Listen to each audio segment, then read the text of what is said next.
Michael Schumacher is unquestionably one of Formula One's all-time greats. His 19 years in the sport delivered 91 victories and 7 World Drivers' Championships, both records until last year, but his integrity has been questioned due to a few dubious acts on the track. Welcome back to Documentary Recap. In today's video, we'll be going through a documentary film about the life and career of 7-time Formula One World Champion race car driver Schumacher from the year 2021. The documentary accurately depicts Schumacher's collisions in title-deciding races with Damon Hill in 1994 and Jacques Villeneuve in 1997, the latter of which resulted in his disqualification from that year's World Championship. When asked about the 1997 incident with Villeneuve and Jerez, then Ferrari F1 chief Ross Brawn stated that Schumacher believed Villeneuve had hit him. He wasn't putting on a show. That's exactly what happened in his brain. After seeing the footage, he realized this wasn't the case. The documentary also reveals the two shades of Schumacher's life. On one hand, there's the story of the global sporting superstar who helped Ferrari resuscitate as a force in modern Grand Prix racing. And on the other, there's the story of the global sporting superstar who changed the path of F1 history. Then there's the family man who sacrificed everything for his wife, Karina, and children Mick and Gina Marina.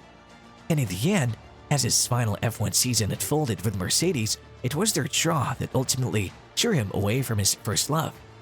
As Schumacher's manager Sabine Kem recalls, when he was away from home during his final Mercedes stint, he wondered what he was doing there since he missed his family.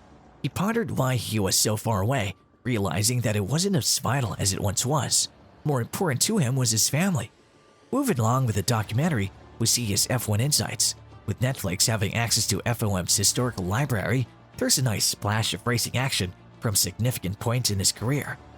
It features Ayrton Senna's argument with Michael Schumacher on the grid at the 1992 French Grand Prix after the young German had taken him out on the first lap. There are also the moments before the podium at Imola in 1994 when he's informed by his Benetton boss Flavio Briatore that Senna's health did not appear to be good because he was in a coma. From the start, you can see the intense competitiveness that propelled him throughout his F1 career. In the World Junior Karting Championships that year, a young Schumacher explains that he selected Luxembourg over Germany since qualifying was cheaper, and if he lost, he wouldn't lose his chance to compete in the World Championships. There are also several references to his intrinsic self-assurance that he never did anything wrong, which was a characteristic that surrounded some of his more contentious times. Ross Brawn says that it was only after seeing a video replay of Schumacher's 1997 European Grand Prix crash with Jacques Villeneuve that it dawned on him that he was at fault. During a clear-the-air session in Bernie Ecclestone's bus after their incident at the 1998 Belgian Grand Prix, Coulthard recalls Schumacher refusing to accept responsibility for his actions after he collided with the back of the McLaren. When asked if he'd ever made a mistake, he said, "Not that I recall." However, there's a part of the family man that has been portrayed as well. After years of working together at Ferrari, FIA President John Todt became a close friend and reveals how Schumacher dealt with his celebrity. As he began his F1 career, he was alleged to have requested, "Don't make a star out of me." He was considerably happy when he was with his family, which includes Karina and the kids, as well as that magical spell at Ferrari. The remarks of Karina and Schumacher are possibly the most affecting of all, as they describe how life has changed since his ski accident, which left him with catastrophic head injuries from which he's currently healing.